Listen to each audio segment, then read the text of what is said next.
los casos, a partir de eso se ha hecho la división, cuándo es la semana que les va a tocar exponer, pero también cuál es la semana en la que van a tener que, cuál es el día en el cual van a tener que presentar la demanda a los que son demandantes y la contestación de demanda, porque van a ser en fechas distintas. Como les había mencionado a su compañero, la idea es hacer una simulación de audiencia. Sí, mi consulta era porque entiendo que las pautas del trabajo no nos piden redactar una demanda, sino es más bien un informe. No, es una, bueno, buenas noches, profesor, solamente le contesto esa pregunta. Es un escrito de demanda y luego una contestación de esta demanda, porque esa demanda se le va a trasladar a su otro compañero y su compañero va a contestar. Así para que puedan ya conocer previamente los argumentos que tienen y que el debate se pueda desarrollar con mayor normalidad, ¿no? Buenas noches. Buenas noches, profesor. ¿Cómo Buenas está? noches. Doctor, buenas noches. Perdone la demora, que tuve un pequeño incidente que resolver. Vamos a empezar. Si me dices, Josela, estabas creo conversando algo. Sí, profesor, solo les estaba comentando, como ya todos saben, les he enviado por correo y también he subido a la plataforma el rol de debate que va a empezar la próxima semana y les estaba comentando un poco la metodología, pero creo que ya no hay otra pregunta, así que creo que con eso estaríamos terminando ese tema. Ok, ok. De inmediato podemos empezar, creo, yo les había dejado un texto y además creo, recuérdame, Josela, hay un compromiso de que traiga cada uno un pequeño informe, ¿no? Sí, profesor, ya se supone, ahorita voy a revisar que han tenido que subir sus controles de lectura hasta las 6 de la tarde, que era la fecha límite. Y sí, todos ya deben haber revisado. Sí, han entregado 13 personas. Ok, ok, muy bien. Uh-huh. Bueno, mi idea es trabajar algunos no lo haremos con todos los textos como quisiéramos, ¿no? Pero hay algunos textos que nos ayudan a poner el contexto. Este es un buen resumen, creo yo, de una de las concepciones de la interpretación constitucional. Esta es los teóricos distinguen entre teoría y doctrina de la interpretación constitucional. La teoría sería una teoría, yo no creo en esta interpretación, por cierto, pero les cuento porque hay que estar enterados de estas cuestiones, ¿no? La teoría sería las teorías pues, que supuestamente no asumen una concepción determinada de la Constitución y más bien se encargan simplemente de describir en qué consiste la actividad de interpretación. Esta sería como algo así como la ciencia de la interpretación constitucional. Repito, yo no soy partidario de esta separación. Esta separación obedece a las teorías positivistas. Las teorías positivistas, pero también las teorías realistas, hacen la separación entre teorías y doctrinas. Las teorías serían, repito, lo que ellos hacen, ¿no? Es decir, por ejemplo, Guastini dice, lo mío es teoría, porque lo que hago es describir en qué consiste la práctica de la interpretación. ¿A qué llaman los jueces, los abogados, los teóricos? ¿A qué lo llaman interpretar la Constitución? Entonces, la misión de un teórico como él se supone que es describir esos procesos, ¿no? En cambio, a un autor como Alexi o como Dworkin o como, qué sé yo, pues Lawrence Strauss, por ejemplo, en la tradición norteamericana, estas serían doctrinas de la interpretación. Las doctrinas de la interpretación son estas concepciones que creen cómo hay que interpretar para hacerlo bien, ¿no? Es decir, son teorías normativas en todo caso. Doctrinas en el sentido de que te plantean una tesis respecto de cómo es la interpretación correcta. En esa separación, doctrinas y teorías, ¿no? O también se suele separar, ¿no?, entre describir y prescribir, ¿no? La teoría de autores como Jeremy Waldron o como John Hart Ely, ¿no?, son claramente doctrinas o concepciones. Por ejemplo, lo que dice este autor que han leído ustedes, que es Gargarella, es cómo debería ser la práctica de la interpretación constitucional. ¿Para qué? Para que sea, según esta perspectiva, esta concepción, compatible con el sistema republicano de gobierno. ¿De acuerdo? Entonces, esta es una gran concepción. La otra concepción sería la concepción dworkiniana, ¿no? La que asume también de que una manera de realizar correctamente la Constitución o el proyecto constitucional sería dándole, digamos, un cierto poder, un auténtico poder a los jueces, porque son ellos los que van a definir un poco en ese espacio en donde autores como Tribe, por ejemplo, yo les he dado un pequeño extracto, pequeño resumen de uno de sus últimos libros que se podría traducir como La Constitución Invisible, ¿no? Él había escrito ya antes otro libro que se llama Interpretando la Constitución, que nosotros hemos traducido aquí en Perú. Lawrence Tribe dice que lo que realmente interesa en la Constitución es lo que no está explicitado en la Constitución. Es lo que él llama la Constitución invisible. Estos son teóricos que creen que la Constitución es relevante no tanto por lo que dice, sino por lo que propicia en el debate a la hora de concretar eso que precisamente no está explícito en la Constitución. Miren qué interesante, ¿no? La tesis yo les he dado un articulito, no sé si José has tenido oportunidad de compartirles. Es un artículo de periódico de un magistrado de la Corte Suprema de México que... Sí, profesor. Ok. Bueno, este sería una comprensión de la Constitución desde la otra perspectiva.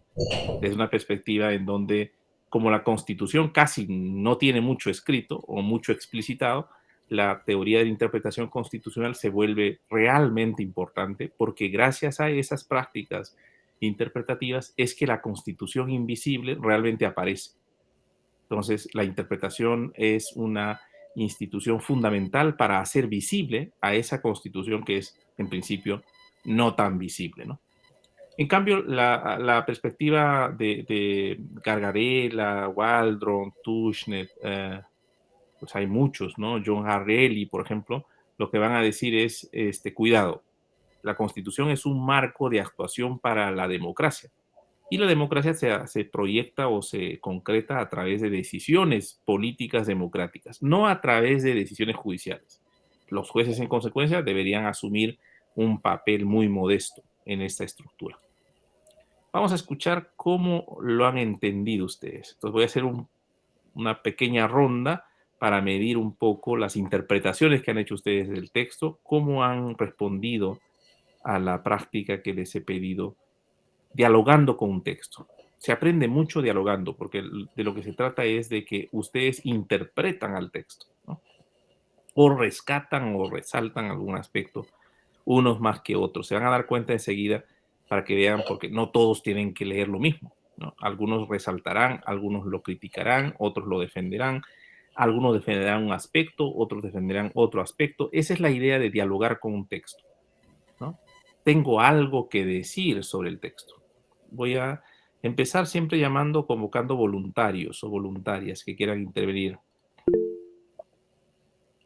Gracias, Alejo.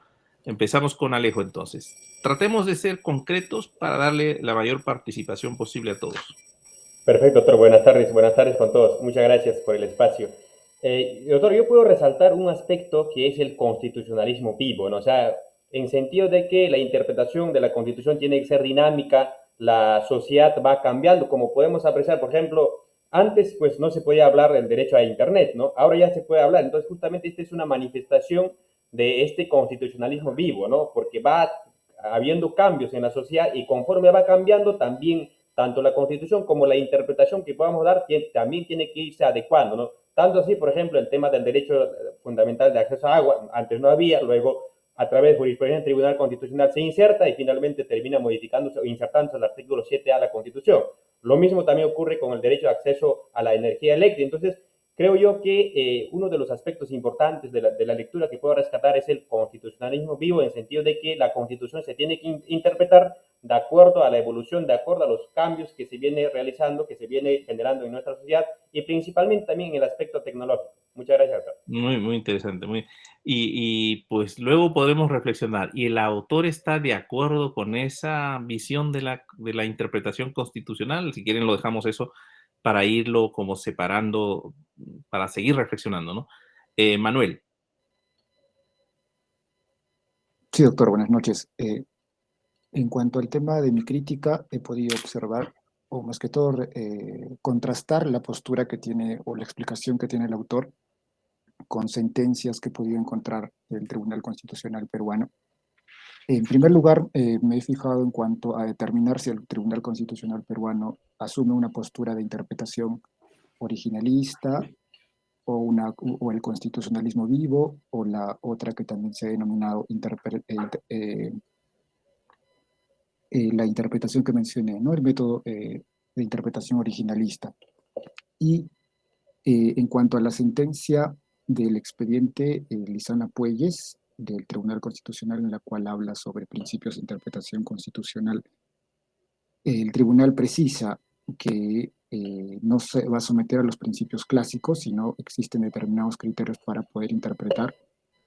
Y ese aspecto se desprende que el tribunal se está alejando, ¿no?, de una interpretación netamente histórica, de la cual hay que determinar cómo ha pensado el constituyente en un momento histórico determinado, y el tribunal pretende, ¿no?, inmiscuirse más que todo en un constitucionalismo vivo, desprenderse de criterios de interpretación clásicos. Por otro lado, no obstante esta interpretación del constitucionalismo vivo tiene mayor acogida, pero hay determinados magistrados, en algunos casos en específico, que utilizan un criterio de interpretación tradicional o técnicas clásicas de interpretación. Y me he referido a un caso del expediente 238-2021 sobre el anticonceptivo oral de emergencia, en el voto del magistrado Gutiérrez Tixe, que estaba en contra de la opinión de los magistrados en mayoría, en cuanto a que, según su posición, la Constitución señala que el concebido tiene derechos, ¿no? Y no se puede interpretar que el concebido o la concepción se inicia al momento de la implantación del óvulo, sino que ya el término se debe de respetar, el término concebido, y no puede aplicarse, ¿no?, un aspecto distinto a lo que ha señalado la Corte Interamericana hace poco, ¿no?, el caso Artavia Murillo. Entonces, hay todos los criterios de interpretación originalista que algunos magistrados asumen en algunos casos. Eso es todo, doctor. Ok. Habría que tener... está bien esto de conectar, ¿no? Me gusta la idea de conectar el texto con nuestro contexto, ¿no? Es decir, cómo estas teorías, siendo teorías generales, un poco más abstractas, ¿no?, están presentes también en discusiones nuestras, ¿no? Habría que reparar, sin embargo, si, por ejemplo, nosotros podemos hablar con propiedad de originalismo, ¿no? O cómo lo estamos entendiendo, ¿no? Entre nosotros hay originalistas, ¿no? ¿Qué significa? O estamos llamándoles originalistas a las interpretaciones de posturas o concepciones conservadoras en materia de derechos, ¿no? Que es otra cosa, ¿no? O sea, cómo las concepciones de los derechos influyen en los resultados de la interpretación, ¿no? Más progresistas, más liberales, más republicanos, más conservadores y eso, ¿no? Leonardo. Sí, doctor, buenas noches. Quería hacer alusión a un ejemplo que el profesor Gargarella desarrolla en la parte del diálogo democrático cuando nos habla de la comunidad de iguales. Bueno, brevemente en esta comunidad plantea una organización simple de personas o ciudadanos en común que de alguna forma tienen acuerdos inicialmente, te podría decir, totales, pero que con el transcurso de los sucesos empiezan a aparecer situaciones que alteran esta practicidad inicial, e incluso pudiendo llegar a lo que hoy llamamos los casos muy duros, cuando, bueno, aparecen situaciones complejas o que incluso pareciesen no estar, tener una forma de solucionarlas o de desarrollarlas.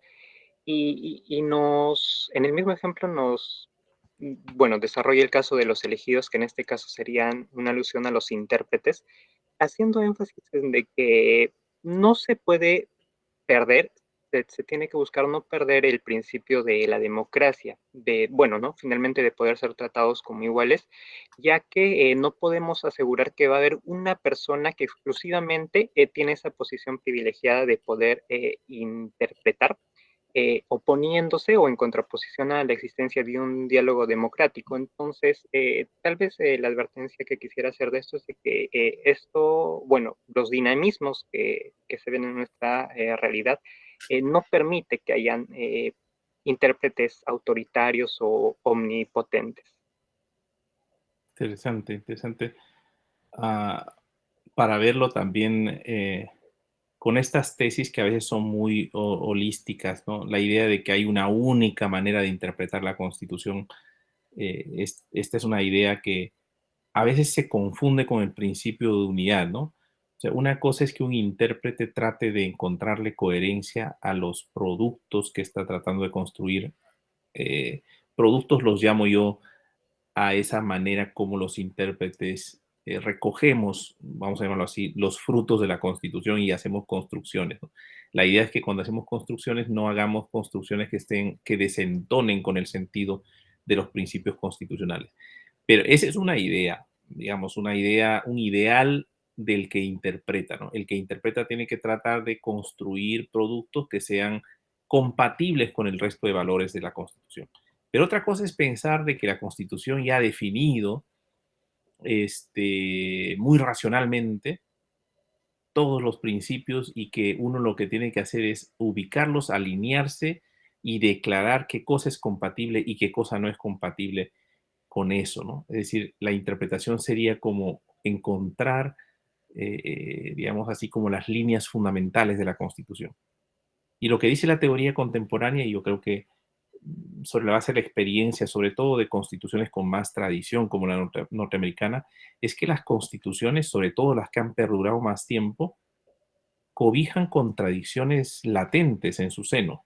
Miren, les voy a leer un pasaje que me parece postula una tesis bien interesante en términos de teoría de la interpretación constitucional. Este es el texto que les digo de Lawrence Tribe y Michael Dorf, que se llama Interpretando la Constitución, ¿no? En la página 72 hay una tesis de los autores. Dice, la Constitución no puede ser confundida, dice, con la expresión unitaria de una sola idea.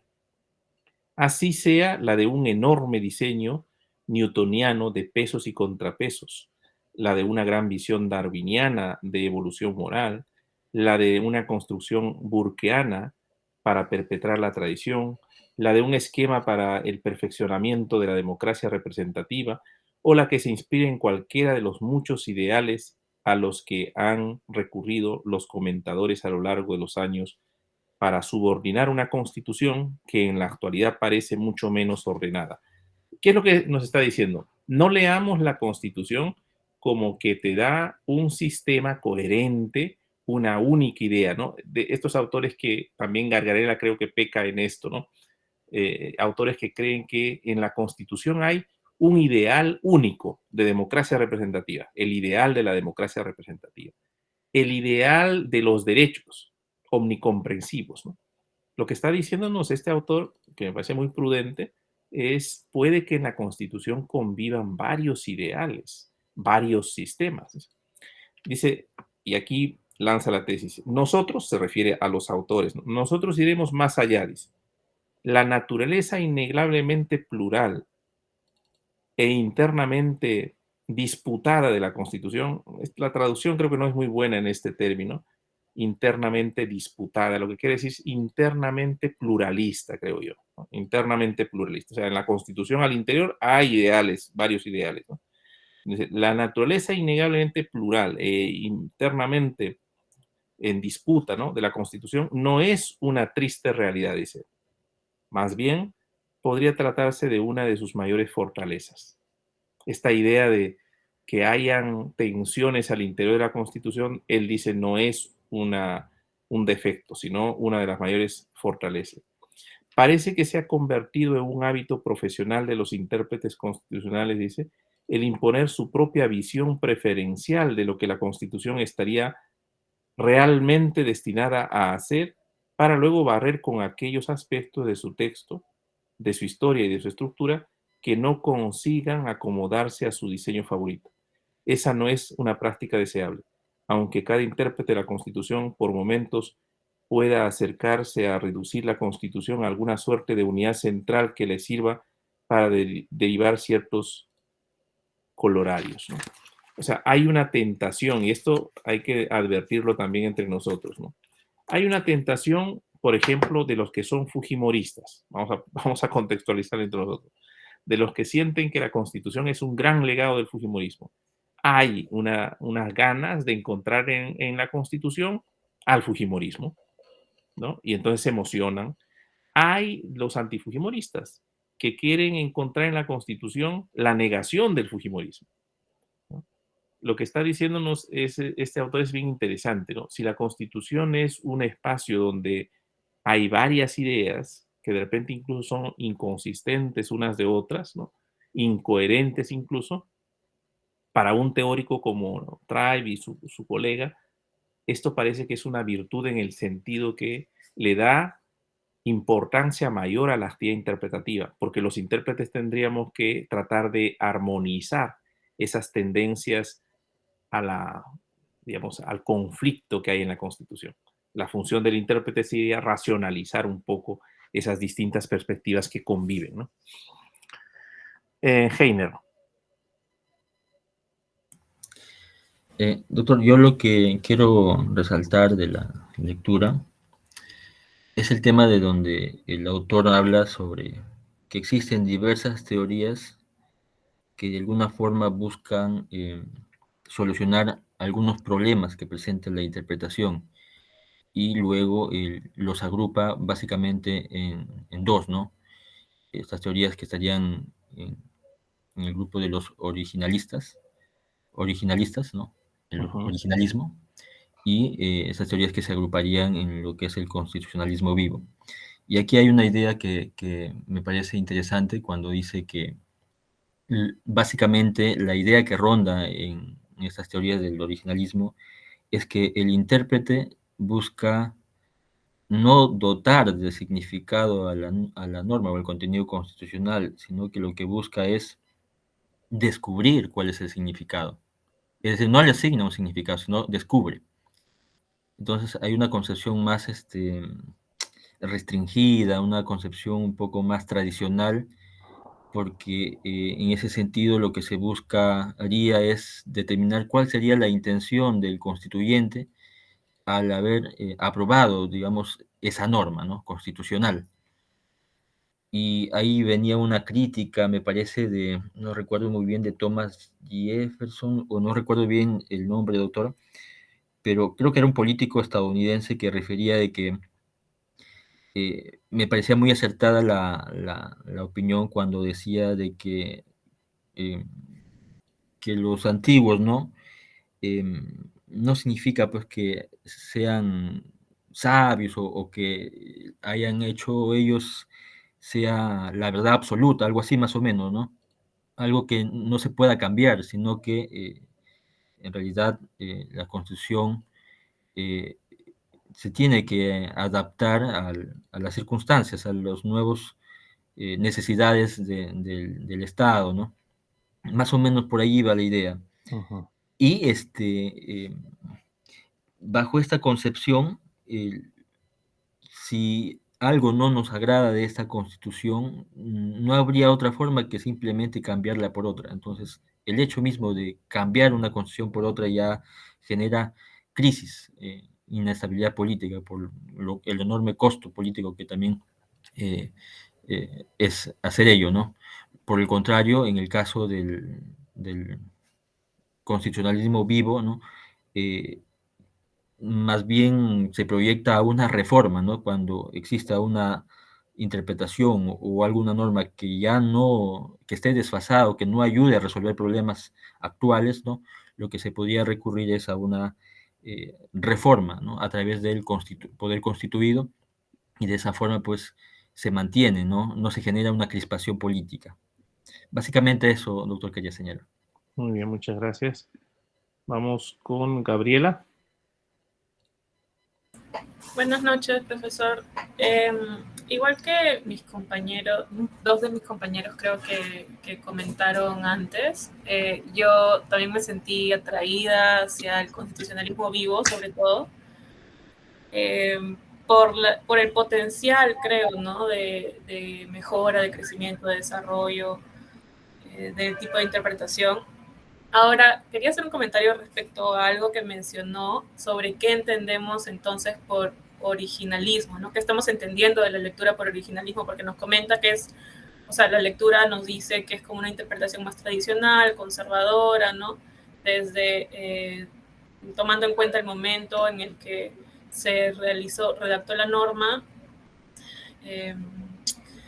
Ahora, se me vino a la mente, por ejemplo, la discusión que hubo hace unos años respecto a la vacancia por incapacidad moral del presidente, ¿no? de la República. Entonces, había comentarios, por un lado, de la interpretación que se hacía, que podía ser literal, ¿no? Con incapacidad moral, ¿qué se entendía por incapacidad moral? Y había otra corriente también en la que decían, bueno, la interpretación correcta es qué quiso decir el constituyente al momento de crear la norma, ¿no? O sea, ¿cuál fue la finalidad de establecer una causal por incapacidad moral para partir de ahí y entender qué está pasando ahorita, ¿no? Entonces, creo que a raíz de su comentario en este momento me ha dado como una visión distinta, ¿no? Porque tal vez al momento de leer la lectura yo lo entendía, por ejemplo, como, no sé, el concepto de familia dentro del derecho constitucional, dentro de la Constitución y cómo lo interpretan los jueces, ¿no? Si es un sentido más conservador y restringido por la época en la que fue redactado y se escribió, que quisieron decir, ¿no? En ese momento, las personas que redactaron la Constitución, o ya con todo el conocimiento que tenemos ahora, con el desarrollo en temas de, no sé, igualdad, derechos humanos, ¿no? Todo el avance que tenemos, cómo lo podemos interpretar ahora, ¿no? Entonces, esa era la concepción de diferencia que yo tenía entre una interpretación y entre la interpretación del originalismo y la del constitucionalismo vivo, ¿no? Ok, gracias, Gabriela. Efectivamente, el originalismo tiene problemas incluso para identificar sus tesis más básicas, ¿no? Dworkin, un poco burlándose porque él es un crítico del originalismo, decía, ¿y qué tal si hablamos del originalismo de las intenciones, ¿no? Es decir, no solamente el originalismo de lo que en el texto se declara, ¿no? Sino, por ejemplo, él decía, ¿no? Si tuviéramos que hablar del originalismo de las intenciones, tendríamos que decir, pues probablemente, ¿no? Quienes se escribieron la primera enmienda de la Constitución de los Estados Unidos y que decía que ninguna ley del Congreso podía limitar la libertad de expresión, le estaban poniendo un veto a la legislatura de tal manera que en el futuro ningún medio o sistema o tecnología de comunicaciones pueda ser restringido, ¿no? Esto a propósito de que ahora se intenta pues restringir, por ejemplo, algunas de las redes en algunos países, ¿no? Este, ¿Habrán tenido la intención de también ponerle esas restricciones o nunca imaginaron los que crearon ese texto los problemas a los que vamos a seguir haciendo frente en los próximos años con las redes de la comunicación, ¿no? La libertad de expresión yo creo que está en riesgo hace buen tiempo, ¿no? La libertad de expresión entendida como lo entendieron los antepasados, ¿no? O sea, como una herramienta para esclarecernos, por ejemplo, ¿no? Probablemente buena parte de lo que hoy día hablamos, o sobre todo los que participamos en redes sociales, probablemente buena parte de lo que hacemos retuiteando o compartiendo información no es nuestra opinión. Sin darnos cuenta, estamos simplemente formando parte de una red de gente que hace mecánicamente reproducir, reproducir, reproducir, ¿no? No sé si han tomado nota de que un tuitero o uno de Instagram o no sé de qué red lo ha hecho hablar hace días a la hija negada al comienzo y luego forzadamente tuvo que declarar el expresidente Toledo, lo pusieron una frase, ¿no? Lo pusieron una frase, luego se ha descubierto que alguien construyó la frase, ¿no? Y entonces la gente repetía y la gente empezaba a pelearse en las redes defendiendo la opinión que había creado otro, ¿no? Miren a lo que estamos llegando, ¿no? Luego ella salió a decir, yo nunca he dicho nada, no he hablado con nadie, no he estado en contacto ni me interesa el tema, ¿no? Estamos asistiendo a eso, ¿no? A una suerte de, pues, espectáculo de información que no siempre es siquiera cierta y en donde formarse libremente la opinión está costando cada vez más, ¿no? Lo que quiero decir con esto es el originalismo hoy día es bien difícil de reconstruirlo. Qué cosa si en alguna vez o significó algo, ¿no? Porque hay que recordar además que el originalismo es una reconstrucción muy reciente. O sea, no es que pues cuando se empezó a interpretar la Constitución de los Estados Unidos, de pronto hay alguien que haya estado reivindicando eso. El originalismo aparece como, digamos, como discurso teórico, esto de que hay que respetar lo que los autores quisieron dejarnos, esa reivindicación de los framers, de los que hicieron la Constitución, es una reivindicación conservadora en la jurisprudencia norteamericana en la segunda mitad del siglo XX. O sea que es recientita. El originalismo, entonces, es una concepción que intenta reconstruir el discurso, digamos, jurisprudencial de la Corte Suprema para hacerle frente sobre todo a la Corte Warren en la década de los 60 en los Estados Unidos, pero teóricamente aparece más fuertemente durante el gobierno de Reagan en la década de los 80. Es decir, teóricamente aparece como vamos a refundar la jurisprudencia de la Corte que se ha salido hace rato, esta salida del texto y de lo que significó ese texto en el momento en el que los estadounidenses ratificaron en la Convención de 1791. O sea, es una teoría, digamos, reciente para intentar reconstruir el discurso de hace años, ¿no? Y es una disputa, yo diría, ideológica también, ¿no? ¿Quién reconstruye mejor, no? Entonces, por ejemplo, de nuevo ha aparecido en la famosa sentencia esta del caso Dobbs para anular el precedente sobre el aborto en los Estados Unidos, reivindicando de que la lectura que se hizo en el caso Roe versus Wade es una lectura que se apartó del sentido originario, ¿no? Entonces, hay una idea del sentido originario de algunos textos, pero nadie se le ocurriría, por ejemplo, de nuevo ya reivindicar lo que en algún momento la Corte dijo que sería la versión más odiosa del originalismo, que lo escribió la Corte en el caso Borg. Me parece que fue, perdón, un caso de un esclavo, se me fue el nombre del caso ¿no? Robert Borg discutió fue un candidato que se frustró su elección como magistrado de la Corte Suprema y en ese debate apareció este famoso caso de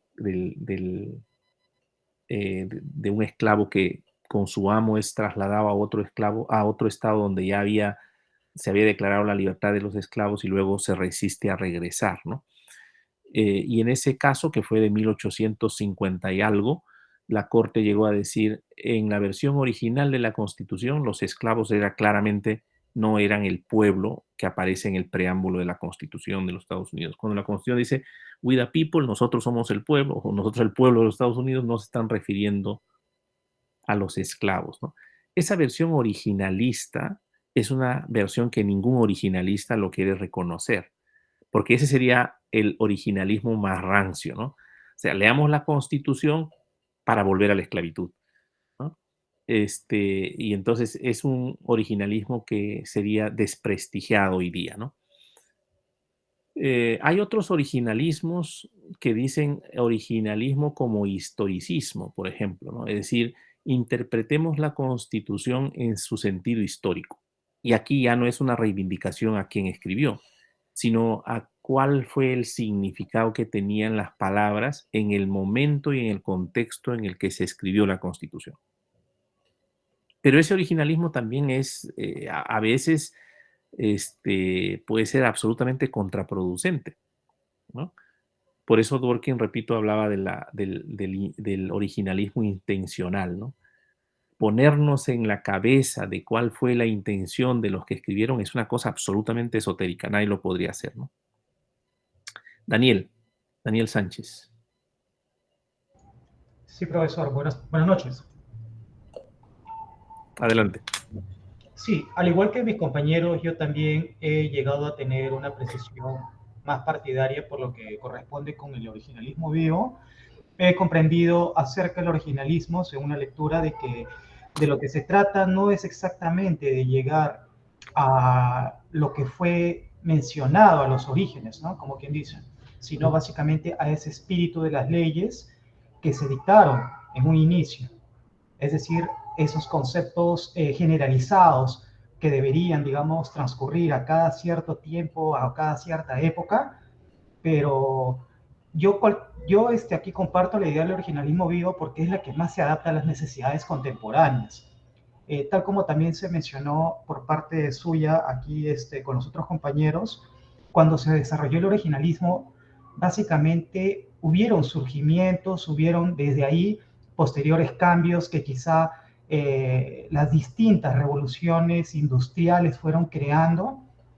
Si nos basamos, digamos, a una visión quizá, ¿no? De algún tipo, de algún punto de vista, digamos, marxista, ¿no? Se podría pasar, digamos, de un estado feudal, de un esclavista a un feudal, de un feudal a un capitalista, etc.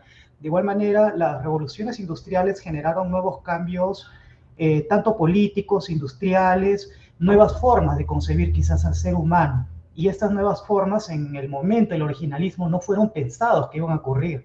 El originalismo posiblemente pensaba que la manera de cómo se veía la realidad en ese momento iba a seguir siendo la forma de cómo se iba a ver la realidad en un futuro.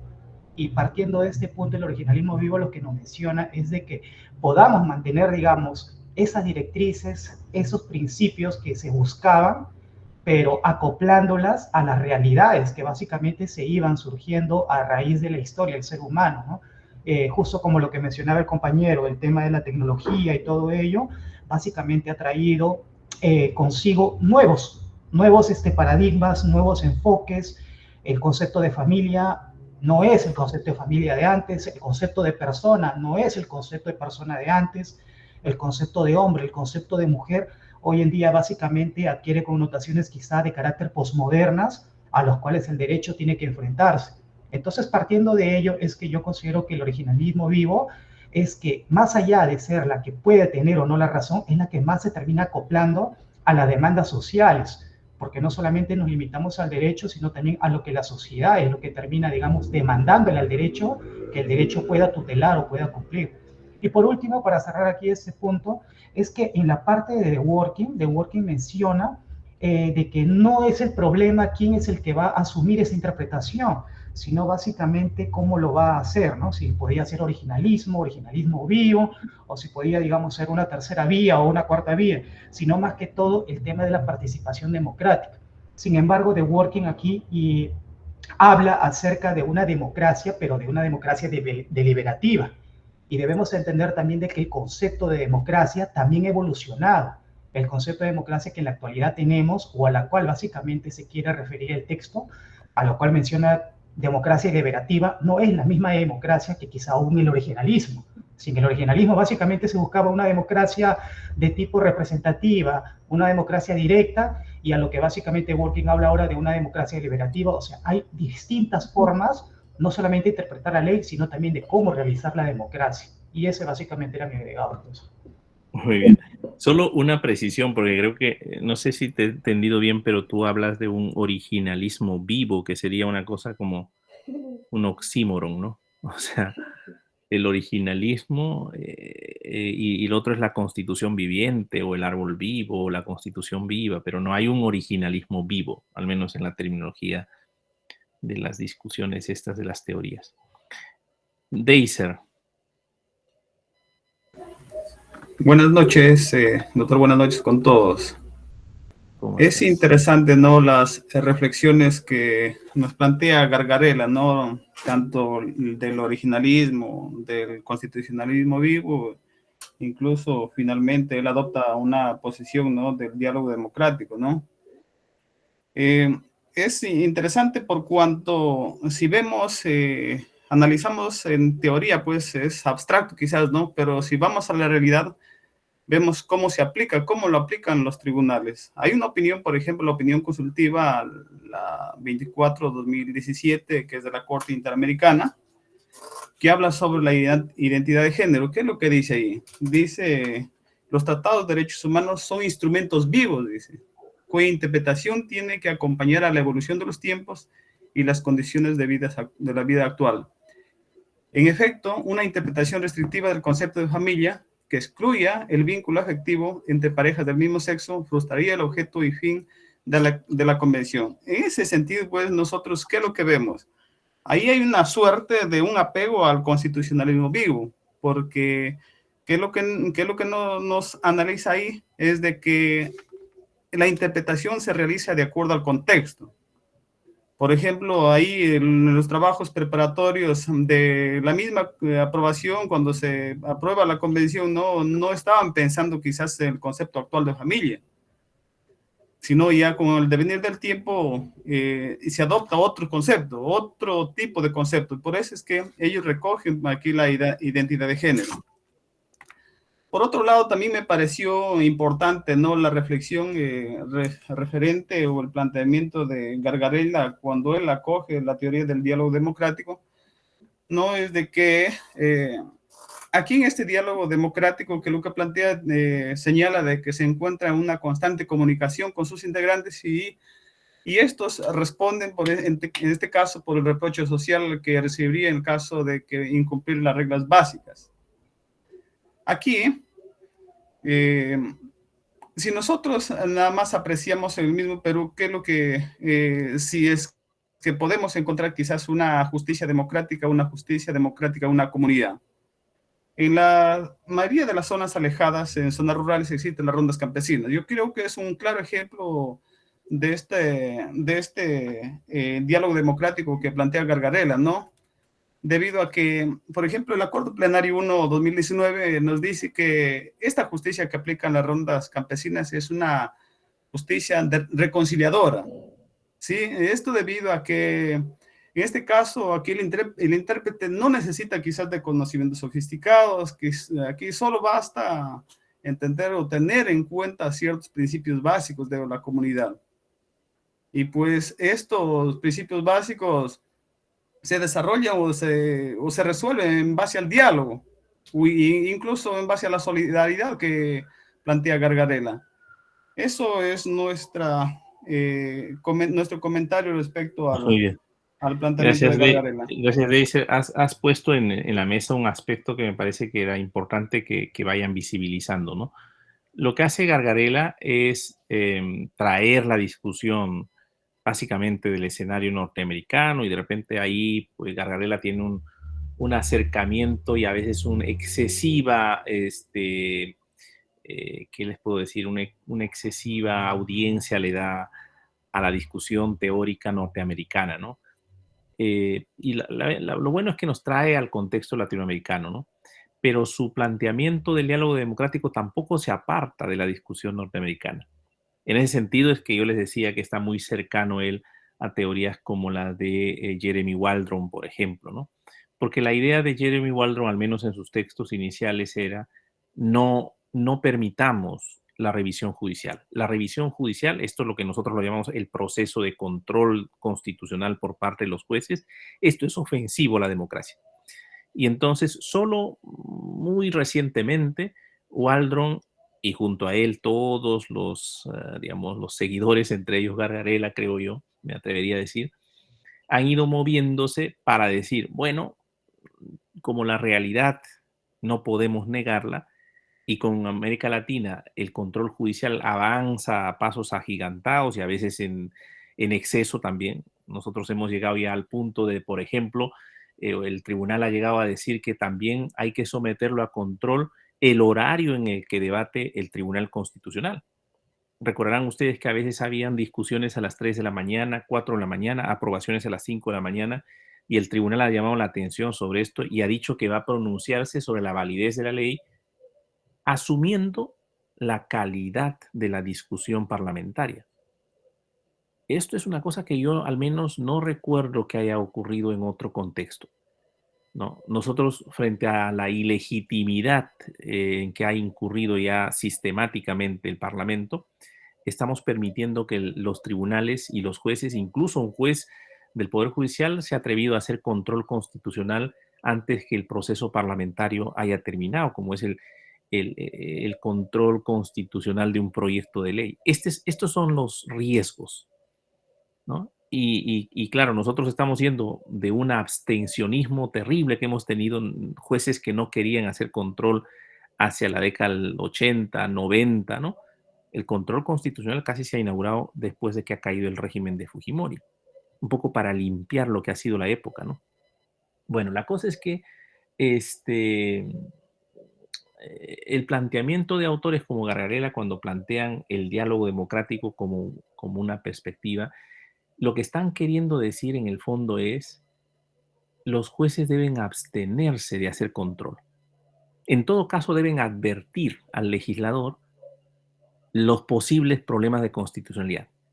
En ese sentido, deben promover el diálogo democrático para que sea, imaginen ustedes lo que significaría un sistema en el que el tribunal simplemente detecta inconstitucionalidades y le pasa luego la pelota al Parlamento y le dice: miren, ustedes son los que tienen que decidir. Yo solamente les advierto, más o menos como ha hecho ahora el juez en el caso de la elección del defensor del pueblo, ¿no?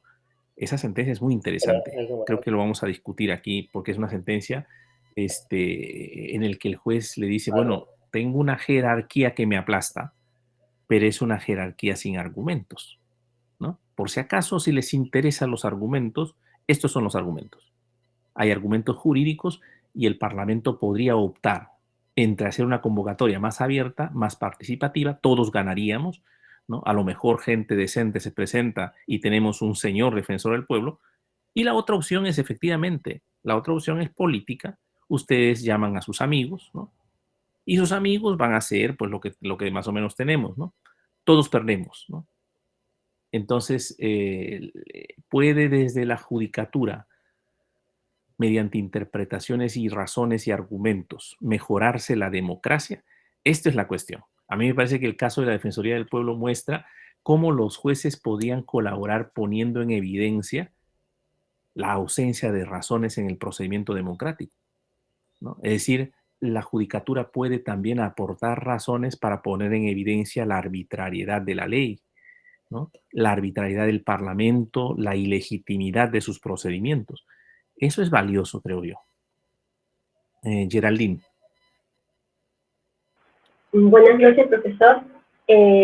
Muy importante, profesor, la lectura que nos ha dado, ¿no? Cómo nos da luces de estas diferentes teorías de interpretación, ¿no? Entonces, de lo que yo he podido concluir es que el autor al final, ¿no?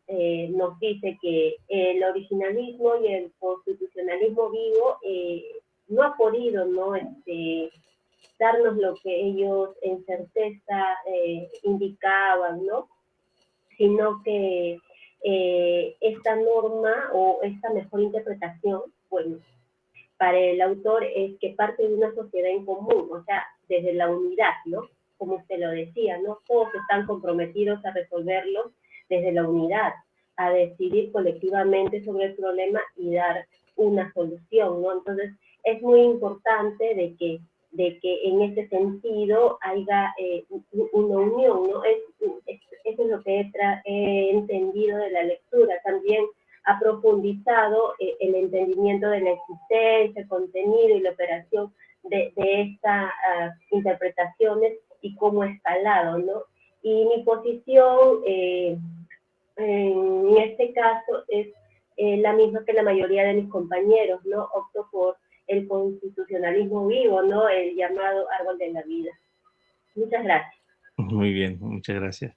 Les ha persuadido, curiosamente, se han dado cuenta seguramente que Gargarella lo que quería no era que persuadirles del constitucionalismo vivo, sino obviamente del diálogo democrático que él postula, pero parece que ha sido un poco, no ha logrado su objetivo. Jairo. ¿Profesor, me escucha? Sí. Bueno, yo algo pequeño de la página 19 me llamó mucho la atención de la lectura sobre cuando hablaba sobre el constitucionalismo vivo y, bueno, la cita que hace, ¿no? Sobre las palabras, ¿no? La idea central, yo logré identificar la idea central de ese texto ahí. No sé si todos mis compañeros tal vez coinciden conmigo o usted coincide conmigo, porque, bueno, el núcleo de su idea principal en el mensaje de su texto es, él dice, la Constitución está viva porque las palabras van desarrollándose en el tiempo, dice, ¿no? Bueno, yo no sé, creo que esa traducción, esa palabra desarrollándose no es la correcta, ¿no? Desenlazándose, diría yo, ¿no? Con el desenlace o al desenlazarse el tiempo, al moverse el tiempo, creo que sería más adecuado decir moverse el tiempo, las palabras que están escritas en la Constitución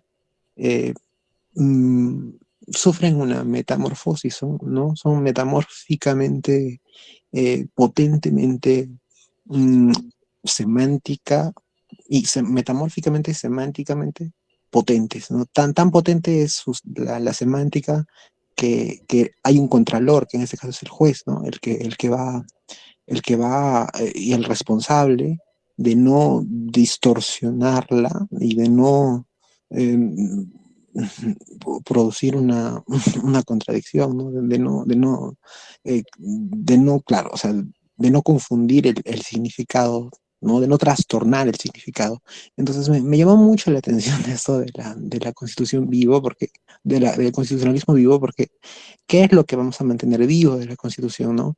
Lo que los jueces entienden y lo pueden manipular, o como dice el mismo autor, ¿no? Gargarella, o vamos a vivir sujetos a la mano muerta del pasado, ¿no? Entonces me pareció que era un tema bastante complejo, no me pareció un tema sencillo, pero me pareció un tema que creo que tiene que ver mucho con las palabras, ¿no? Sobre todo Muy con bien. los nombres. Con los Muy nombres, ¿no? interesante. Gracias, Jairo. Tu presentación nos ayuda también a ver un aspecto que creo que es efectivamente crucial, ¿no? Yo diría que la evolución, el desarrollo no se da en el texto, o no se da solo en el texto. Es verdad que las palabras evolucionan, el concepto de familia del momento en el que se escribió el Código Civil, por ejemplo, del año 84, estoy seguro que ya no es el mismo. Pero probablemente no es el concepto lo que ha cambiado, es la cultura en la que ese concepto adquiere su sentido, ¿no?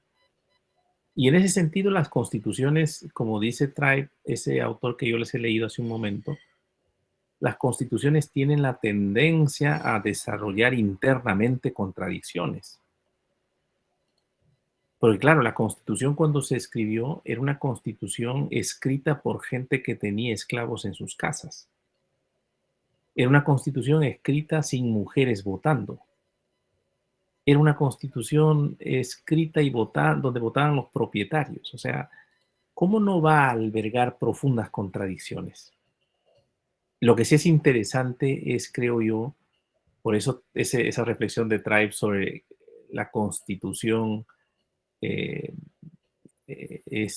vacía, o la Constitución, el término que utiliza es en la traducción que yo les he dado, ese articulito, es la Constitución no escrita, no explícita, ¿no?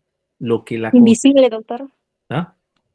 Invisible. Invisible, ¿no? Esta es la traducción que han hecho, ¿no? La invisible Constitución. La parte visible de la Constitución nos inspira a nosotros un curso de interpretación, ¿no? Podríamos decir.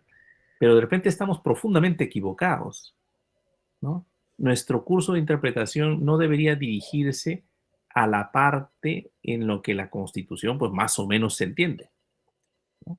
Parece que la técnica y la teoría de la comprensión constitucional, yo lo llamaría así, la teoría de la comprensión constitucional, puede ser más interesante y más potente para la invisible Constitución. Y esa Constitución invisible es una suerte de reconstrucción de sentidos de hacia dónde queremos irnos como comunidad, apoyados por un texto, porque esta es un poco la tesis de la interpretación, ¿no? Un texto nos guía, pero hacia dónde nos guía y qué es lo que queremos lograr con ese texto, me parece que va más allá de la semántica de las palabras, ¿no? Del significado de las palabras, ¿no? Queremos una sociedad igualitaria, por ejemplo, una sociedad igualitaria. Hoy día hay casi consenso en que una sociedad igualitaria necesita, en realidad, igualdad en el acceso a los derechos básicos. Cada vez hay más consenso de que las tecnologías se han vuelto indispensables para poder movernos en el mundo tecnológico de hoy. Probablemente en unos 20 años la gente que no manipula de estos aparatos no va a poder leer, porque todo será, a lo mejor, yo espero que no, pero a lo mejor todo se digitaliza, ¿no? Lo que quiero decir con esto es que tiene poco sentido, parece, entrenarnos, por ejemplo, en métodos de interpretación de textos, que es lo que hacían los juristas del siglo XVIII y XIX frente a los códigos civiles. Es decir, volverse unos expertos en metodologías para interpretar los textos. Las constituciones, que son constituciones de principios, parece que nos convocan a otro tipo de discusión. No, este es el gran desafío al que estamos asistiendo, creo yo. Mónica, y contigo terminamos porque quiero en los minutos que queda al menos presentarles la clase de hoy. Sí, profesor, buenas noches. Sí, mi comentario era un poco, que quería saber cuál es el escenario en el que se desarrolla esta interpretación constitucional. Atendiendo principalmente a que, por ejemplo, cuando habla el autor sobre el originalismo vivo, y habla también sobre la interpretación o el método de Baiki, ¿no? Que se basa en el texto y los principios, es decir, que si el texto ofrece una regla clara, señala que corresponde ser fiel al sentido semántico del texto, ¿no? Sin embargo, si ello no es así, se va a tener que recurrir al principio que subyace a esta regla. Sin embargo, también en una parte del texto señala que en esta construcción no solo participan los jueces, sino que al contrario, dice, ¿no? Balkin, que rechaza, al igual que la mayoría de los constitucionalistas populares, la supremacía judicial, cree que los movimientos políticos y sociales, ¿no? También participan en el proceso de construcción constitucional. De hecho, para él, más allá de los jueces, son las fuerzas sociales, políticas y económicas las que juegan un papel fundamental. En el mismo sentido, también respecto al escenario de dónde se está realizando en estas teorías, ¿no? Postuladas, esta interpretación constitucional, si no son los jueces, Working también, cuando está hablando de la lectura moral y la novela en cadena, bueno, también señala pues esta construcción, ¿no? De que es como que todos tendríamos que ver qué es lo que se ha dicho anteriormente y ir construyendo en esa línea, ¿no? Pero cuando se presenta una duda razonable, él dice que hay un desacuerdo razonable, ahí se presenta el problema democrático, ¿no? Y ahí señala, mi problema es, textualmente, ¿no? Más específicamente, mi problema es, sin embargo, lo vital, es decir, el problema democrático. Más específicamente, la pregunta es, ¿por qué dados esos acuerdos profundos debemos dar a los jueces la autoridad para decidir en nuestro nombre? ¿Por qué si no nos representan democráticamente? ¿Por qué si tienden a estar en desacuerdo entre ellos en la Corte, como nosotros lo estaríamos fuera de ella? Entonces, si estamos hablando de una interpretación constitucional, ¿cuál es el escenario en estas dos teorías, en el originalismo vivo y en la lectura moral? ¿En qué escenario se está desarrollando? Porque dice que no son los jueces, contrariamente, son las fuerzas políticas. Pero en ese escenario hay una interpretación constitucional, o no sé si nos puede, por favor, ampliar, ilustrar, por favor. Interesante, Mónica, porque has tocado uno de los puntos complicados de la teoría, de lo que nos presenta aquí la teoría crítica a la adjudicación, ¿no? En Estados Unidos, los críticos de la adjudicación son los críticos de que los jueces pongan contenidos definitivos a la Constitución, o contenidos finales, digamos. El problema democrático al que él se refiere es cómo vamos a dejar esto en manos de jueces. Esta es la discusión ahí. Yo creo que es una discusión más norteamericana que nuestra, ¿no? ¿Por qué pienso eso? Porque no solamente porque somos una democracia todavía que no ha logrado cierta estabilidad y por eso nuestra referencia a decir que un juez tiene que ser muy prudente porque se está trayendo abajo, podría estar trayendo abajo una ley muy democrática. Eso entre nosotros no nos lo creemos ni los abogados, ¿no? O sea, muchas veces las leyes, más bien la ciudadanía, está esperando que algún juez lo traiga abajo porque la ley expresa intereses de grupos privilegiados o de grupos que hacen lobby para darse esas leyes. Entonces, el proceso de inconstitucionalidad de una ley, contrario a lo que ocurriría en los espacios donde hay un escrutinio más estricto en el procedimiento democrático, más bien entre nosotros, el proceso judicial a veces es una pequeña intervención para ponerle equilibrio a esta apropiación que hay de grupos y de sectores del Parlamento en donde se producen decisiones importantes, ¿no? Entonces yo lo que siempre, y más de una vez hemos coincidido con Gargarella y yo tratando de hacerle ver, por ejemplo, imaginen ustedes, para decir algo sobre la tesis de Waldron, por ejemplo. La tesis de Waldron es un juez o 5 de una mayoría de un pleno de 9, como es la Corte Suprema de los Estados Unidos, ¿con qué legitimidad se atreve a parar una decisión del Parlamento que tiene, en el caso de Estados Unidos, pues una amplia representación y una legitimidad democrática indiscutible, ¿no? ¿Con qué legitimidad? ¿No? Entonces el Parlamento, el Tribunal Supremo sería antidemocrático si dice que una ley votada en esas condiciones es una ley inconstitucional, ¿no? Pero yo le hacía notar a Roberto Gargarella, por ejemplo, cómo es una demanda de amparo en una comunidad indígena en el Perú. Si ustedes han tenido ocasión de ver cómo es la participación de una comunidad indígena a través de una demanda, es interesante y podríamos verlo el amparo, como lo ha dicho además, por ejemplo, un jurista tan importante como Heberl, este profesor alemán, en una conferencia justamente en Argentina, reflexionando sobre el proceso judicial como proceso de participación de los excluidos. Esta es una vía, me parece interesante, ¿no? Es decir, podríamos ver también el proceso judicial como un espacio de participación política de quienes no tienen habitualmente posibilidades de estar representados a través de un partido político en el Parlamento, no tienen fuerza.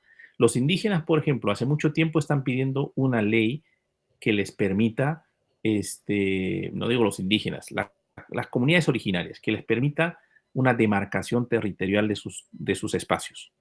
Pero como hay intereses económicos, nosotros tenemos un sistema de titulación que no alcanza la titulación auténtica en las zonas que se llaman de explotación forestal, o sea, donde están los árboles y donde están las grandes extensiones de tierras de las comunidades nativas en la selva. Ahí nuestro régimen legal no permite la titulación, solo la posesión. Entonces la pregunta sería, como las comunidades nativas no tienen fuerza para lograr aprobar democráticamente una ley en el Parlamento, ¿qué pasaría si un juez en un amparo para proteger su derecho al territorio o de acceso al territorio o de protección de su territorio ancestral ordena al Estado a no dar en concesión ninguna zona en donde está una comunidad disputándole el territorio, aunque no tenga propiedad? Porque la forma como ancestralmente delimitan su territorio es de posesión simplemente. Si un juez hace eso, para teóricos como Gargarella, ese juez estaría interviniendo en un escenario que es propio de la política, pero resulta que es un grupo en situación de vulnerabilidad y es un grupo que no tiene posibilidades de influir en la política. Entonces, yo lo que pienso es que frente a estos modelos teóricos hay que tener una también respuesta crítica, tomando en cuenta cómo es nuestro sistema democrático. ¿Qué tan democrático es, por un lado, ¿no? Y creo que así podríamos ver también cómo el proceso judicial no es tan antidemocrático, en algunos casos, obviamente, en algunos casos. Y cómo es que en algunos casos también siempre el proceso de control constitucional es una suerte de compensación a la ausencia de participación política de algunos sectores. Igual podemos pensar en las mujeres, igual podemos pensar en las personas con discapacidad, ¿no? No tienen un movimiento político. Difícil que hagan incidencia a través de la ley. Probablemente más fácil es que una ONG les haga una demanda respecto de sus reivindicaciones. Entonces, lo que llamamos democracia, yo creo que se complementa, especialmente en sociedades como las nuestras, muy fragmentadas, con muchos problemas de acceso a derechos básicos, se complementa bien con los procesos de intervención o control judicial. Y esto falta, digamos, le falta una base teórica, ¿no? La discusión teórica ha sido avasallada por doctrinas o por teóricos que están en estas líneas, ¿no? La Constitución viviente para darle sentido a la práctica de la revisión judicial norteamericana. Y la abstención o la restricción o la crítica a la Constitución viviente con distintas teorías, porque fíjense, el originalismo sería la versión absolutamente de derechas en Estados Unidos. La versión de izquierdas en Estados Unidos para lograr lo mismo, es decir, que los jueces no intervengan, es el constitucionalismo popular, de autores neomarxistas, digamos, como Tushnet, por ejemplo, o como Kramer, que son opuestos a la intervención judicial, pero no por razones conservadoras, como en el caso de los originalistas, sino en esta ocasión por razones como Gargarella, ¿no? Democraticistas, ¿no? Lo que dicen es, los jueces son élites aristocráticas, ¿no? Y entonces hay que hacer que el constitucionalismo se practique más en las calles y en las plazas, ¿no? Más participativo. Eso lo haría más democrático, ¿no? Muy bien. Bien. Bueno, la sesión de hoy, que lo haré en los minutos que me quedan muy rápidamente, es empezar a entrar en los temas de la argumentación. La argumentación tiene mucho que decirnos en esta discusión, porque si estamos apostando por la interpretación de la Constitución con límites, probablemente el límite que mayor legitimidad tiene es el límite de la argumentación. El juez constitucional tiene mucho poder. Como tiene mucho poder, entonces ese poder, ¿cómo lo podemos limitar? Sin interferir en la independencia del juez. Esta es la cuestión, ¿no? La independencia del juez es un principio fundamental en las democracias constitucionales. Entonces, sin embargo, el juez tiene superpoder, tiene independencia y tiene mucho poder. Una manera de limitar ese poder es identificando una teoría muy exigente de la argumentación. Y aquí lo que hay que entrar es qué cosa es un buen argumento, cómo se construye el discurso argumentativo. En esa línea, un autor que es fundamental en las teorías contemporáneas de la argumentación es este autor, se llama Stephen Toulmin. Tienen ustedes el texto en el material. Él ha escrito libros importantes, uno que se hizo muy famoso, que se llama Los usos de la argumentación, publicado en la década del 50, donde lanzó esto que se conoce hoy día como el modelo de Toulmin. Y luego hay un manual en una colección que yo edito, que dirijo una colección de argumentación jurídica. Es un manual que se llama Introducción al Razonamiento, donde está su teoría general y está también el modelo de Toulmin, pero que es un desarrollo de la argumentación en distintas disciplinas, no solamente en el derecho. Este es un autor, un teórico general de la argumentación. Y una de sus grandes contribuciones es el haber reflexionado qué cosa es un argumento, o sea, responder a la pregunta, ¿qué es un argumento?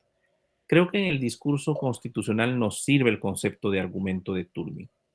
Es un concepto analítico que está construido básicamente de 4 pilares, ¿no? Este concepto de argumento de 4 pilares y 2 fichas de apoyo. Voy a ponerlo en esos términos, ¿no? 4 pilares y 2 fichas de apoyo.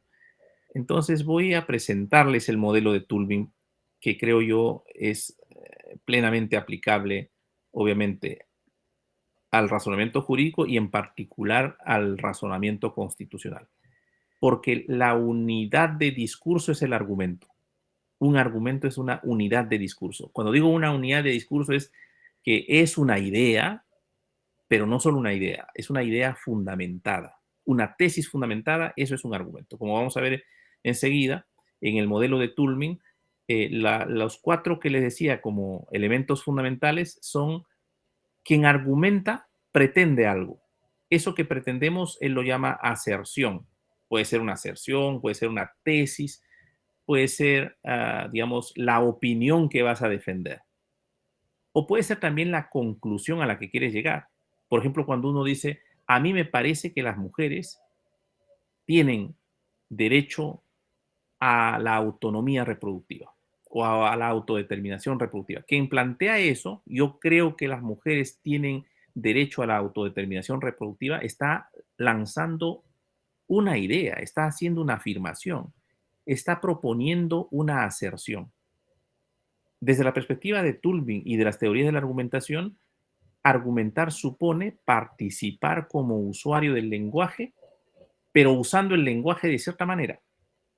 Usamos el lenguaje para producir razones. Esa es la perspectiva argumentativa. El uso del lenguaje orientado a dar razones. El lenguaje podemos usarlo de diversas maneras. Lo podemos usar para dar órdenes, por ejemplo. Yo puedo decir, silencio, por favor, si estaríamos en una clase presencial. O apaguen sus celulares, ¿no? Este es un uso directivo del lenguaje. Uso el lenguaje y uso mi posición también de autoridad en el aula y les doy una orden, ¿no? O cierra la puerta o abre la ventana. Estos son usos directivos. Cuando yo describo y le digo, esto es mi laptop, estoy haciendo un uso descriptivo del lenguaje. Hay muchas otras maneras. Hay autores que le han dedicado toda una vida solamente a hacer tipologías de los usos del lenguaje. ¿De acuerdo? Probablemente los usos más frecuentes son las de describir, las de conceptualizar, las de conocer el mundo, ¿no? Wittgenstein es el que decía, el límite de mi mundo es el límite de mi lenguaje, ¿no? El lenguaje es todo lo que yo puedo conocer, porque si no hay lenguaje, no hay posibilidad de conocimiento. Hay filosofía del lenguaje. Hay lo que se llama el giro lingüístico en la filosofía analítica. El giro lingüístico es reflexionar sobre las posibilidades del lenguaje. Los teóricos del realismo analítico siguen centrados en esto. Su punto es el lenguaje. Ustedes van a darse cuenta fácilmente cómo se construye, por ejemplo, la teoría de la interpretación constitucional desde la perspectiva de un analítico. Guattini es un analítico. Guattini, cuando empieza, dice, por ejemplo, la interpretación es un término polisémico, es decir, que tiene muchos significados. Por lo menos hay 25 sentidos de interpretación y empieza. Sentido 1, sentido 2, ¿no?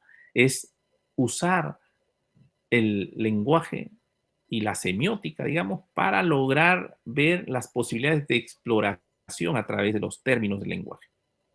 Estas teorías parten también de eso, de que el lenguaje es el punto de partida de la argumentación.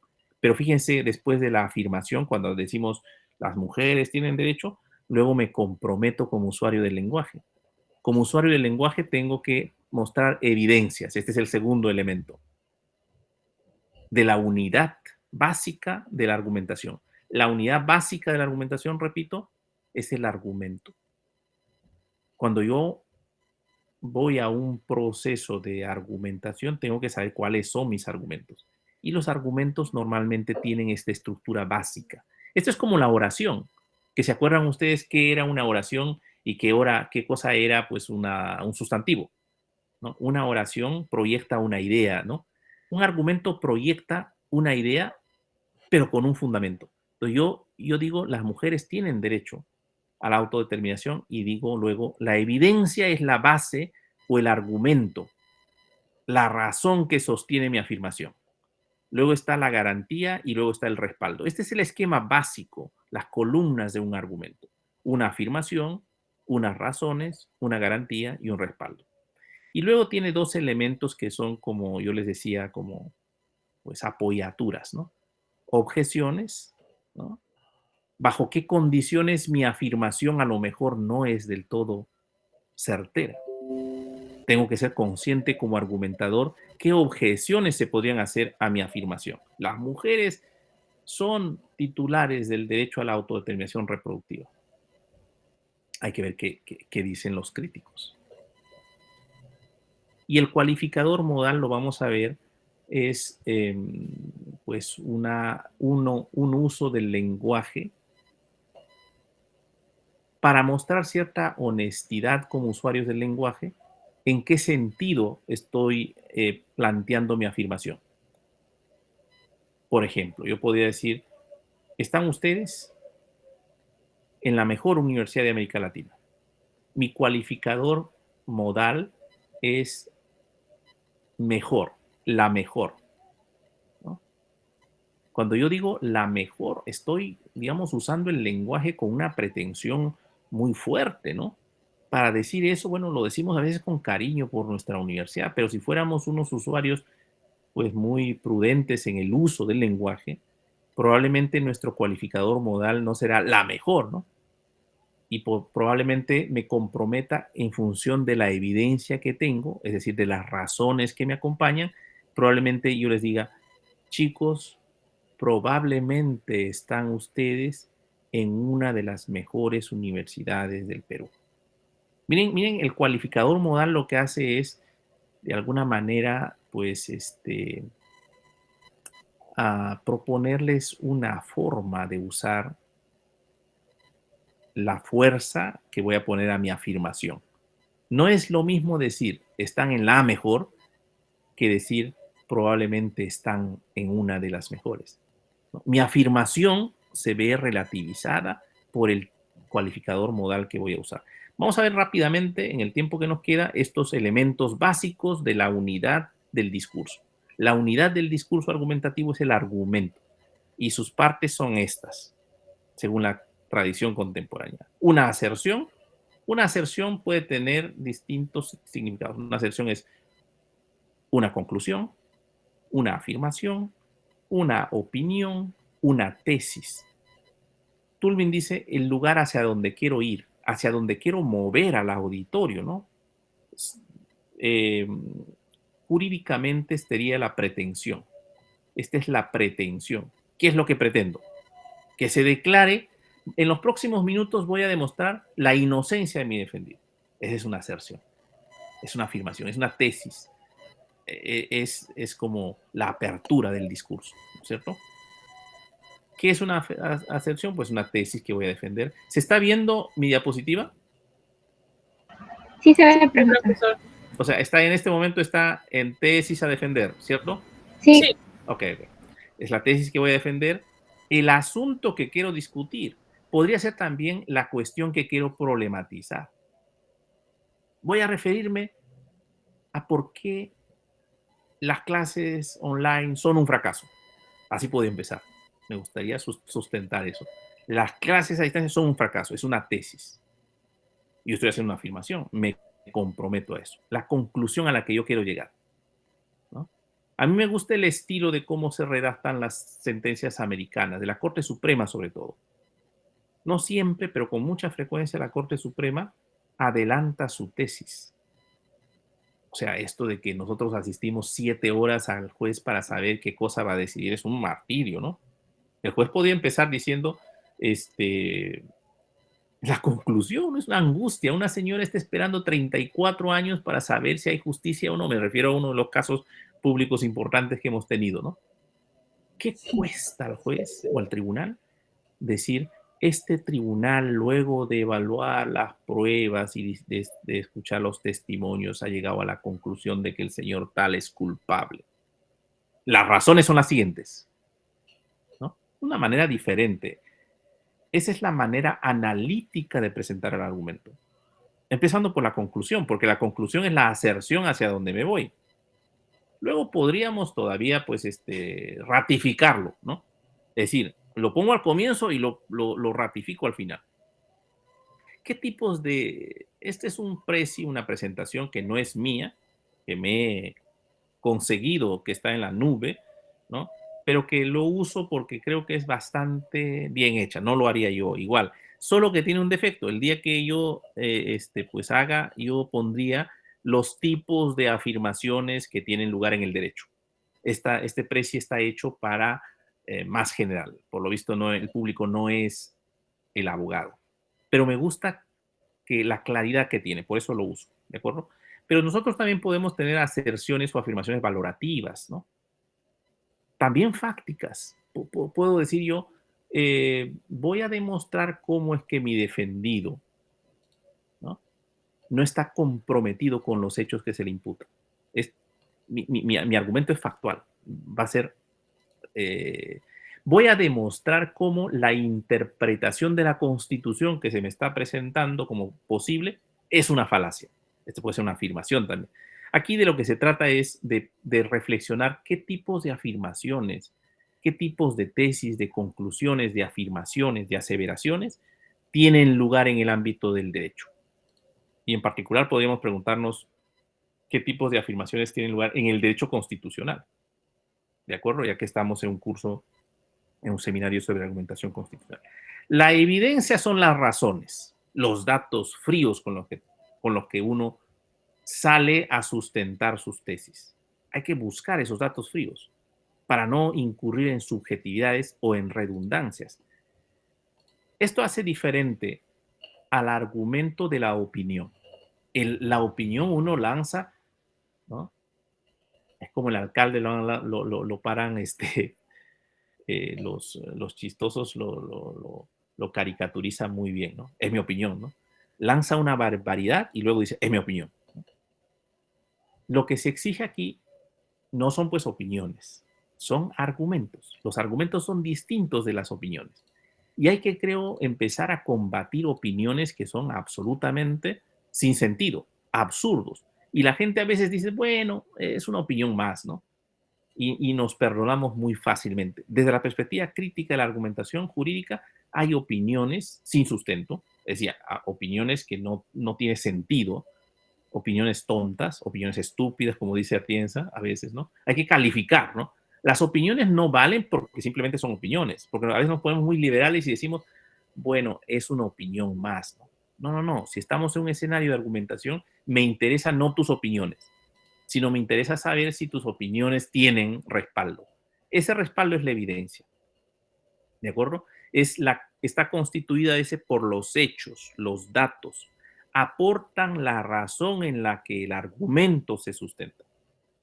Es la base. Por eso, otra traducción correcta de Toulmin sería la base, ¿no? La base. El sustento de la afirmación. Yo digo, estamos en la universidad más importante de América o del Perú, ¿no? Al profesor Ñique de la Puente le encanta esto. Un poco de retórica y estamos en la universidad más importante de América. Bueno, muéstrame evidencia, ¿no? En los últimos años hemos tenido 7 tesis doctorales que han sido citados en Scopus. Bueno, tienes evidencia. Puedes decir eso que estás diciendo. Porque si no, estás mintiendo. Estás diciendo cosas que no tienen sustento, ¿cierto? Está constituida por los hechos, ¿de acuerdo? Voy a pasar el respaldo porque me parece que el tercero, lo más importante es, ¿qué garantía tienes? La garantía es fundamental en el argumento. Ya tengo la afirmación, ya tengo la evidencia. Ahora veamos qué es la garantía. La garantía, dice, es el soporte lógico entre la evidencia y la afirmación. Normalmente en Toulmin esto es muy interesante porque en Toulmin es como un principio general, es una ley universal. El ejemplo sencillo que él pone en el ámbito del derecho, porque Toulmin no es un jurista, en el ámbito del derecho dice, afirmación, Juan debe heredar a María. Esa es una afirmación. Juan debe heredar a María. ¿Qué se les ocurre como dato que debería exhibir quien hace esa afirmación? ¿Qué dato qué evidencia debería mostrar? A ver, díganme. El vínculo entre ambas partes. La partida de nacimiento. La partida de nacimiento. Juan es hijo de María. Pero si la afirmación dice Juan debe heredar a María, es porque probablemente María ya no esté. El acta de defunción. Claro, entonces, miren, los datos son, Juan es el hijo de María. Otro dato, Juan es el único hijo de María. Otro dato, María acaba de fallecer, ¿no? Estos son datos fríos. Yo digo, Juan debe heredar a María porque hay unos datos que vinculan la afirmación, tiene un respaldo en datos firmes. Y si pensáramos en la garantía es, ¿con qué garantía estoy hablando? ¿Con qué ley universal? ¿Con qué principio general? ¿Con qué tipo de racionalidad tiene sentido lo que estoy diciendo? No piensen en leyes, piensen en algún principio, razón universal. ¿Qué me dirían? Juan debe heredar a María. María acaba de fallecer, Juan es el único hijo de María. ¿Cuál sería la garantía? El soporte lógico entre la evidencia y la aserción. Dice, establece cómo los datos dan legitimidad a la aserción. La garantía es crucial en consecuencia, porque ahí está la razón. ¿Cuál es la razón? Los abogados a veces llamamos razón a la autoridad. Y esto es lo interesante en Toulmin, cómo nos muestra que la razón está al margen de cualquier autoridad. Porque nosotros decimos, porque así lo dispone el artículo tal del código. Y eso es apelar no a la razón, o no a una razón relevante, porque podemos decir, es una razón autoritativa la que estás poniendo. Cuando Toulmin piensa en la garantía, piensa en una razón más general. Aquí la garantía sería, según Toulmin, y me parece que es bueno que lo veamos, ¿no? Podemos formularlo como, normalmente los hijos heredan a los padres, o es correcto que los hijos hereden a los padres, o en todas las culturas, o en la mayoría de las culturas, los hijos heredan a los padres. ¿Por qué es así? Bueno, es una ley aceptada por todos. Por eso es una garantía, ¿de acuerdo? Y el respaldo, en cambio, el respaldo dice, es la información cuantitativa, datos fríos, conceptos, ejemplos, ¿no? Da credibilidad. En el caso del ejemplo, Juan debe heredar a María, María falleció, Juan es el único hijo, la garantía, los hijos heredan a los padres, un principio general, una costumbre, si quieren ustedes, aceptada social y culturalmente, y el respaldo aquí es, en este caso, en el derecho casi siempre, el respaldo es un artículo del código. Así lo dispone, ¿no? Cuando decimos a mayor abundamiento, decimos los abogados, ¿no? Ese es el respaldo. El respaldo, entonces, es información cualitativa. Miren aquí el ejemplo que pone él, esta diapositiva, ¿no? Afirmación. La lectura de textos literarios incrementa la capacidad argumentativa de los estudiantes.